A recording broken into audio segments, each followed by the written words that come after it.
बिस्मिल्लाह वस्सलातु वस्सलामु अला रसूलिल्लाहि व अला आलिहि व अस्हाबिहि अजमाइन। मोहतरम सामीन व नाज़रीन, पहले ये बयान मुलाहिज़ा फरमाएं।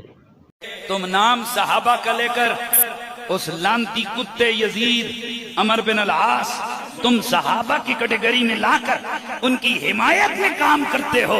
खुदा की कसम हम इनसे इतनी नफरत करते हैं कि हम अपने कुत्तों के नाम भी इनके नाम पे नहीं रखते।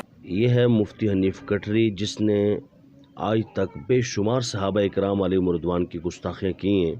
स्पेशली सैयदना हज़रत अमीर मुआविया रज़ियल्लाहु तआला अन्हु के हवाले से तो हमेशा ही ये बकबक करता ही रहता है, लेकिन इस बार इसने हज़रत अमर बिन अल-आस रज़ियल्लाहु तआला अन्हु की शदीद तरीन गुस्ताखी की है, और इस पर फिर झूठी मोटी वजाहतें भी दे रहा है कि जी नासबी और ख़ारजी लोग चूँकि कुछ लोगों को सहाबा इकराम बना कर पेश करते हैं, तो मैं उनको बता रहा हूँ कि ये सहाबी नहीं है। और इसके ऊपर मैंने सबकत लिसानी में हज़रत अमर बिन आस रज़ियल्लाहु तआला अन्हु का नाम ले लिया। मैंने अमर बिन साद का नाम लेना था, जो शान करबला का मुजरिम है, वगैरह वगैरह। अगर तो तुम्हारी ज़ुबान फिसलती होती तो तुम इस तरह की जुमलेबाजी ना करते। वजह यह है कि अमर बिन साद को किसने सहाबी कहा है? आज तक अगर किसी ने कहा है तो तुम बता दो, किसी ने शामिल किया है तो तुम बता दो। क्यों झूठ बोलते हो अपनी तरफ से और लोगों को गुमराह करने की नापाक साजिशें बुनते रहते हो? अमर बिन आस रज़ियल्लाहु तआला की सहाबियत से दुनिया वाकिफ़ है।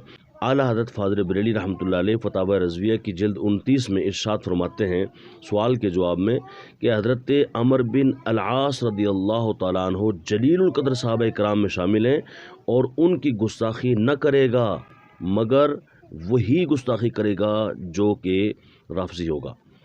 अब सवाल ये पैदा होता है कि तुम राफ़ज़ी हो कि नहीं? बकौल आला हज़रत तुम पक्के राफ़ज़ी हो। तुम्हारे इस किस्म की झूठे रुजू अक्सर हम देखते हैं तुम करते रहते हो, कभी रुजू और कभी मसले की वजाहत, कभी ये कभी वो। यानी ऐसा आदी मुजरिम जब वो आदी हो जाए तो उसका इलाज क्या होता है? का उसका इलाज ये है कि उसको बंद कर दो, उसको फांसी दे दो, उसे ख़त्म कर दो।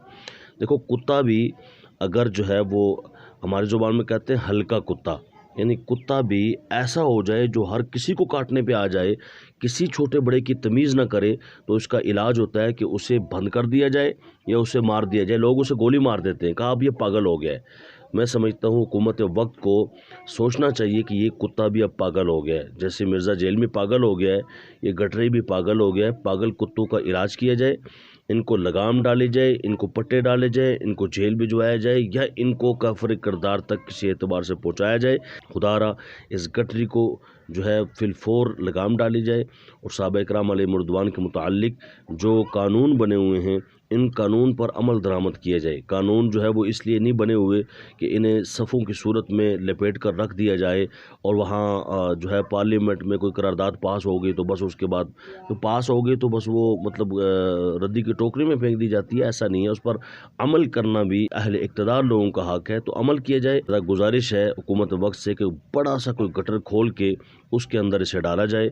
अवाम अहले सुन्नत से गुजारिश है कि इस गटरी से बाज रहें और इस किस्म की फितनों से हमेशा दूर रहें, ताकि अल्लाह तबारक व तआला सहाबा इकराम की इज़्ज़त की तौफ़ीक दे, अदब व एहतराम की तौफ़ीक दे, और उनकी इहानत से तौहीन से बचा जा सके।